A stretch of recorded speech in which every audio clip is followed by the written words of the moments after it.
ભાજપ આમને સામને છે, જેમાં ભાજપના જિલ્લા પ્રમુખ નરેશ ઠાકરે ઠાકરસિંહ રબારીને કોંગ્રેસના લુખ્ખા તત્વો કહીને વળતો જવાબ આપ્યો. તો કોંગ્રેસ નેતા ઠાકરસિંહ રબારીએ ભાજપના પ્રમુખ અને મહામંત્રીના વર્તન પર સવાલ ઉઠાવ્યા અને બંને નેતાઓને જાહેરમાં માફી માંગવાની માંગણી કરી છે.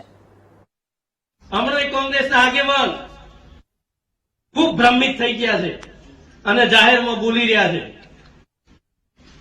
કે ભારતીય જનતા પાર્ટીના કાર્યકર્તાઓ પોલીસનો સહારો લઈ રહ્યા છે અને પોલીસ ના હોય તો આવી જો અમે મોરે મોરે લડવા. એટલે આ તો શું આપણે તલવારો ધોકો લઈને લડવાનું છે?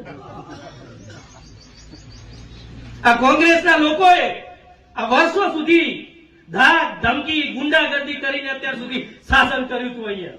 અને આ લોકશાહી દેશની અંદર અહીંયા બેઠેલો નાગરિક નક્કી કરશે કે આ તાલુકા પંચાયતનો સદસ્ય કોણ હશે. અહીંયા બેઠેલા નાગરિક નક્કી કરશે કે આ જિલ્લા પંચાયતનો સદસ્ય કોણ હશે.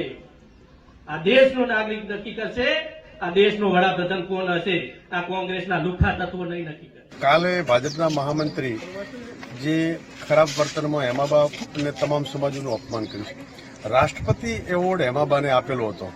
સારી કામગીરી બદલ આખા ગુજરાતમાં શ્રેષ્ઠ ધારાસભ્યનો જેને એવોર્ડ આપ્યો હોય ત્યારે એમના જીવન ઉપર કોઈ દાગ લગાડે કે ભાજપને પણ ક્યારે ઓંગળી હેમાબા ઉપર નથી કરી.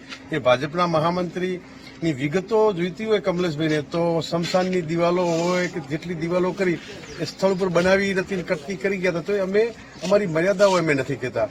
એના પ્રમુખ બહુ સજ્જન છે નરેશભાઈ ઠાકોર સમાજ ભરોસો એમાં એમણે પણ આ વિસ્તારની જનતાને લુખ્ખા તત્વો કીધું. એમને ટૂંક સમયમાં બંને જણાને માફી માંગવી પડશે.